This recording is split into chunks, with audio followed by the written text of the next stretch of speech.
कर्म कर चलो, कर्म।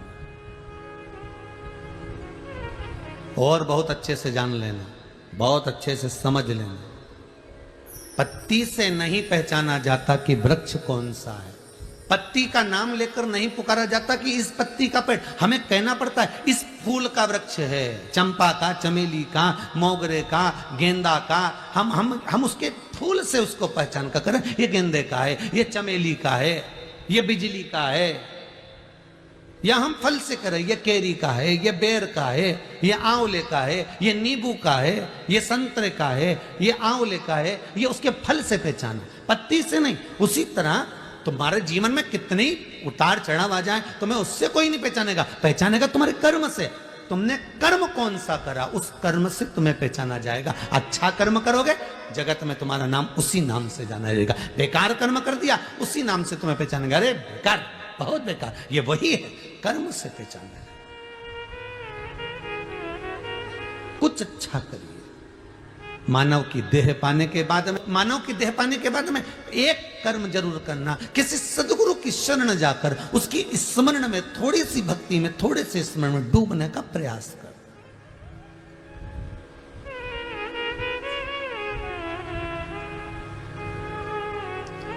जब कथा विराम हुई इससे पहले वाली ऑस्ट्रेलिया वालों की, उसमें हमने कहा था कि इसके बाद वाली जो कथा है गुरु पूर्णिमा के नजदीक में है, इसलिए इस कथा में गुरु चरित्रों का वर्णन करेंगे। तो एक व्यक्ति ने लिखकर भेजा व्हाट्सएप पर कि महाराज जी, गुरु का होना क्यों जरूरी है, कारण क्या है? तो सीधी सीधी बात है, बादाम का छिलका ऐसे निकल ही नहीं सकता, निकाल के बता दो। बादाम के अंदर की गिरी को चोट नहीं लगना चाहिए और छिलका निकल जाना चाहिए। घिसना भी नहीं है, परेशान भी नहीं करना, छीलना भी नहीं है और छिलका निकल जाना चाहिए। तो क्या करोगे? उस बादाम को थोड़ी देर पानी में डुबक दो। क्या करना है? उस बादाम को पानी में पटक दो। बादाम जितनी देर पानी में, थोड़ी देर भी अगर पड़ गई, बादाम थोड़ी देर भी पानी में पड़ी रही, धीरे धीरे उसको हाथ में लोगे और मलोगे और छिलका निकल जाएगा। अब ना अंदर गिरी का कुछ बिगड़ा, ना किसी चीज का बिगड़ा, ना उसमें चोट लगी, ना कुछ खरोच आई, बस छिलका निकल गया। उसी तरह जैसे बादाम को पानी में पटोक कर रखा है, पानी में डाल कर रखा है, तो छिलका तुरंत निकल जाता है। उसी तरह मनुष्य देह में आए हो, मानव का यदि शरीर मिला है तो गुरु के चरण के जल में थोड़ी देर डूब कर रहोगे तो अहंकार का, लोभ का, काम का, विषय का, वासना का छिलका निकल जाएगा और गिरी गिरी रह जाएगी। और वो गिरी काम की है, वो छिलका नहीं।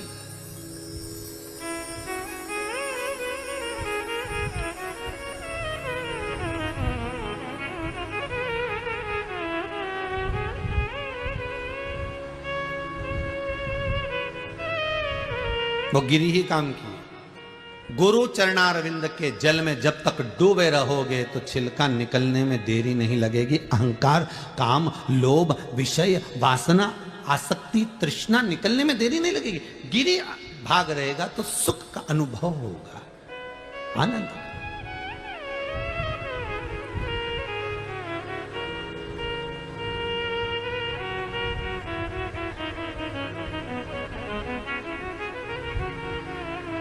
शिव महापुराण की कथा कर रही है। देवराज नाम का ब्राह्मण है, ब्राह्मण कर्म से वंचित है। ब्राह्मण कर्म से क्यों वंचित है? क्योंकि किसी सदगुरु की शरण नहीं जा पाया। बिंदुक नाम का ब्राह्मण कुल में जन्मा है, चोरी कर रहा है, धन लेकर आ रहा है, अपनी पत्नी, धर्म पत्नी को दे रहा है, पर ब्राह्मण कर्म से वंचित है। उसका कारण क्या है? क्योंकि सदगुरु की शरण नहीं जा पाया। इस कथा को सुनने के बाद आप अपनी जिंदगी में एक बात याद रखना, गुरु ढूंढना, बहुत अच्छे से ढूंढना, बहुत अच्छे से, पर जल्दीबाजी में नहीं। तुम्हारा मन, तुम्हारी बुद्धि, तुम्हारा चित्त, तुम्हारी वृत्ति जब तक नहीं कह दे कि इसको गुरु बनाना है तब तक मत बनाना, उसके बाद ही बनाना। जब दिल कह दे तुम्हारा कि ये मुझे तार सकता है, ये मुझे हरि से मिला सकता है।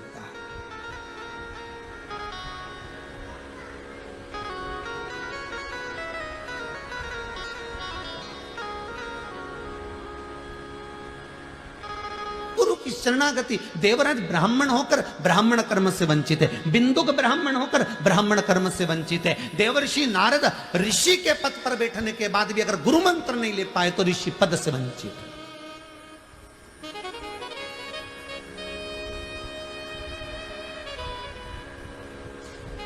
वो सुख कहां, वो आनंद की अनुभूति कहां?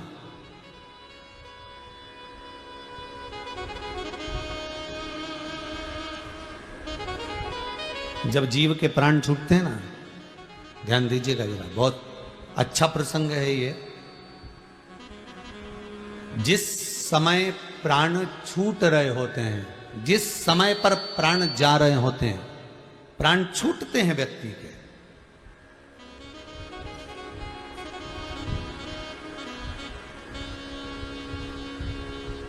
देवलोक, प्रेत लोक। कौन सा लोक है? प्रेत लोक, जिसमें व्यक्ति भूत की योनि, गरुड़ पुराण में लिखा है।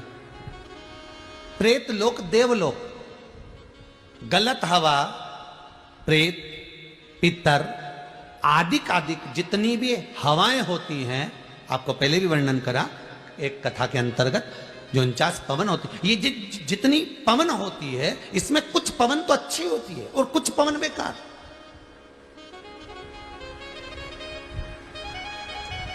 सतगुरु मार्गी को, जो गुरु के चरणारविंद का अनुमोदन कर रहा है, गुरु का स्मरण कर रहा है, भगवत भजन कर रहा है, नाम जाप कर रहा है, नाम स्मरण कर रहा है, जिसने अपनी जिंदगी में एक बार गुरु मंत्र ले रखा है और उस गुरु मंत्र का बल उसके भीतर है, तो उसको कभी भी प्रेत बांधा, उसको कभी भी कोई गलत हवा स्पर्श नहीं कर पाती। जो गुरु मंत्र से वंचित है, जो परमात्मा के मंत्र से छूटे हुए हैं, गुरु की वाणी जिसके कानों में नहीं गई, श्रवण शक्ति में नहीं गई, उसके भीतर फिर गलत हवा, प्रेत बांधा उसको स्पष्ट छू सकती है। अब ये तो हो गया मृत्यु लोक का, कि मृत्यु लोक में आप पहचान सकते हो कि इसको अगर पवन लगी है, कोई चीज लग गया है, कोई चीज हो गई है, तो समझ सकते हो इसका गुरु मंत्र नहीं होगा, इसलिए इसको छू लिया। ऊपर का क्या क्रम है? इससे ऊपर जब जीव प्राण छोड़कर जाएगा, और प्राण छोड़कर जाने के बाद जब ऊपर पहुंचेगा, यम की केत चढ़ेगा, चढ़ने के बाद जब पहुंचेगा, उस समय का कथन क्या कहता है? तो उस समय का कथन कहता है कि अगर एक चेले ने, एक शिष्य ने गुरु मंत्र ले लिया है और उस मंत्र का स्मरण नहीं भी कर रहा है, तो गुरु अगर एक सांकल्य भी डालता है, गुरु अगर एक मंत्र का स्मरण भी करता है, तो चेले के खाते में जाता है, शिष्य के खाते में जाता है। और शिष्य अगर एक सांकल्य डालता है, शिष्य अगर एक मंत्र का स्मरण करता है, तो उसका एक भाग गुरु के खाते में जाता है। दोनों एक दूसरे को तार रहे हैं। और गुरु मंत्र लेने के बाद में व्यक्ति अगर बेकार कर्म कर रहा है, मदिरापान कर रहा है, वेश्यावृत्ति कर रहा है, जुआ खेल रहा है, मांसाहार कर रहा है, कोई गलत काम कर रहा है, तो उसका भी भोग गुरु को भोगना पड़ता है। और गुरु अगर कुछ बेकार कर रहा है, तो वो शिष्य को भोगना पड़ेगा, भोगना तो पड़ेगा। संबंध एक हो गया गुरु और शिष्य। गुरु वो शब्द है, गुरु वो आनंद है, जो परमात्मा की शरणागति में ले जाकर छोड़ देता है, परमात्मा के चरणों में ले जाकर छोड़ दिया। देवराज चोरी कर रहा है, धन चुरा कर ला रहा है, शंकर के मंदिर में पहुंच भी गया है, तो भी शिव महापुराण में उसका मन नहीं लगा है। बिना गुरु मंत्र के जीव का चित्त भगवान की कथा में लग जाए, बहुत बड़ी बात है। यह पूर्व का ज्ञान होगा, इसलिए लग गया।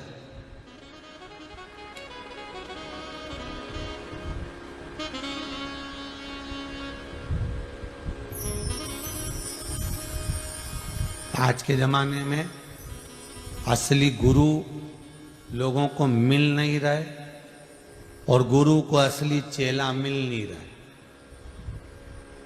देखिए जरा, असली गुरु नहीं मिल रहा, और गुरु को असली चेला नहीं मिल रहा।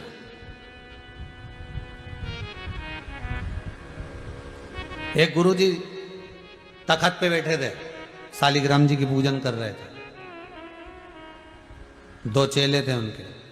एक चेले को आवाज लगाई, चेला, ऐ रामू, ऐ रामू।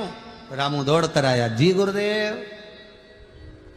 बेटा, शालिग्राम जी की सेवा चल रही है, थोड़े तुलसी के दल लिया, जा तो जरा तुलसी ला। इतना आलसी चेला, उसने मन में सोचा अगर आज तुलसी लेने चले गया तो ये गुरुजी रोज मुझसे तुलसी मंगवाएंगे। अगर आज चले गया तो गुरुजी रोज मंगवाएंगे। चेला बोला, गुरुदेव, तुलसी का पौधा कैसा होता है? गुरुजी ने मन में सोचा, गजब का चेला, बताओ, यहां आश्रम में रह रहा है और इसको तुलसी का पौधा नहीं मालूम।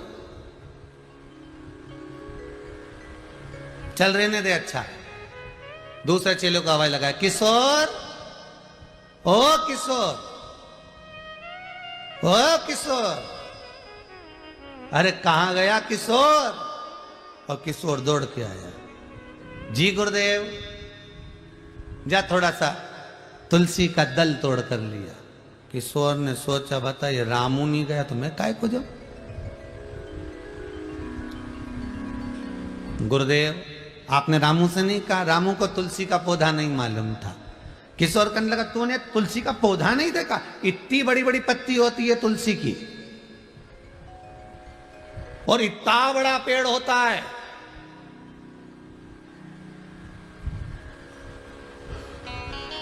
कभी नहीं देखा तूने? मेरी तो मम्मी ने दिखाया था, इतना बड़ा पेड़ और इतने बड़े बड़े। किशोर, तूने तुलसी का पौधा नहीं देखा? गुरुदेव, मेरे को मालूम, मेरी मम्मी ने ऐसे ही बताया था। इसने सोचा अपन जाएंगे और अपने माथे आ गए, फिर अपन कोई बुलाएंगे बार बार तुलसी लाने के लिए, अपन भी नहीं जाएंगे। जा। अब दोनों ही चेला बड़ा आलसी, पर गुरु तो गुरु थे। दोनों बोले, गुरुजी, हमको नहीं मालूम तुलसी कैसी है, आप नहीं चले जाओ। गुरुजी बोले, अब शालिग्राम जी की सेवा छोड़कर मैं कैसे जाऊं? तखत पे बैठे थे गुरुजी 80 किलो के, उसी पे थे शालिग्राम। उन्होंने दोनों चेलों से कहा, एक आगे से उठा, एक पीछे से उठा। उठकर नहीं जाऊंगा, सेवा कर रहा हूं, उठाओ। और दोनों ने उठाया, दम लगा के ऐसा, दम लगा के ऐसा। गुरुजी को तोक के तखत समेत ले गए। तुलसी जी के क्यारे, ये बस बस बस, रोको रोको रोको रोको रोको, अब तोड़ के लाओ। तुलसी दल लाए, गुरुजी को दिया। गुरुजी ने शालिग्राम जी के चढ़ाया। गुरुजी बोले, ले चलो वापिस, वापिस ले चलो। इन्हें फिर उठाया और उठा के ले जाके फिर तखत को रखा। गुरुजी बोले, बेटा, तुलसी का पौधा भूलोगे तो नहीं? चेला, उन स्कूल में जाकर देखना, एक एक स्कूल में पहुंचकर देखना, एक लेडीज टीचर को, एक महिला टीचर को देखना, वो अपने छोटे से बच्चे को घर में छोड़कर जाती है। 5, 6, 7, 8 घंटा सवेरे से गई है, 2 बजे तक स्कूल में पूरा फर्ज अदा करती है। उसका बच्चा घर में रो रहा होता है, जिद कर रहा होता है, माता को याद कर रहा होता है, माँ भी बिलखती है, बच्चे की याद आती है, तो भी स्कूल में कलम उठाकर बोर्ड पर लिखकर अपने बच्चों को ज्ञान देती रहती है। इतने बच्चों के लिए अपने बच्चे की बलि दे देती है। वही सद्गुरु होती है, वही टीचर, वही गुरु है, वही गुरु है। गुरु अपने बच्चे को जितना नहीं प्रेम करता, गुरु अपने बच्चे को जितना नहीं चाहता, गुरु अपने बच्चे को जितना नहीं पढ़ाता, उससे 1000 गुना दूसरे के बच्चे को पढ़ाता है। तू पढ़, तू अच्छा है, पढ़ने में होशियार है, आगे निकल जाएगा, तू ये कर सकता है, तेरे में वो बल है, तेरे में वो एनर्जी है, तू अपना कैरियर बना सकता है, तू ये कर सकता है, तू वो कर सकता है। एक गुरु है जो मार्ग बताकर बच्चे को अग्रण्य बनाने का प्रयास करता है कि तुझ में वो बल है, तुझ में वो प्रबलता है कि तू सब कुछ कर सकता है। वो गुरु तुम्हारे को निखारेगा। प्रीत करो सो ऐसी करजो जैसे लोटा डो। अरे गलो फसावे आपनो जी, गला फसावे आपना जी, के पानी पीवे और काना प्रीत निभाजो जी, मन भूल बिसर मत जाना। गुरु की प्रीत एक लोटे और डोर जैसी होती है। गुरु परिवार में बंदा जरूर है, पर परिवार को छोड़कर अपने शिष्य का प्यास बुझा देता है। अपने शिष्य, गुरु की झोपड़ी टूटी है और शिष्य की झोपड़ी महल है, बना देता है। जा रे सुख से आनंद में अपनी जिंदगी जी, जा।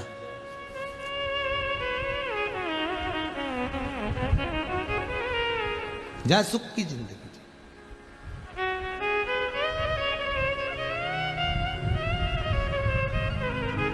एक हमारे बंटी जी परिहार हैं, उनके कोई परिचित कोई बालक होगा, वो बड़ा दुखी था, 20-21-22 साल का। उसके हाथ पैर में, शरीर में छाले हो जाते थे, फूटते थे, घाव हो जाता था, छाले पूरे खाल को निकाल देते थे।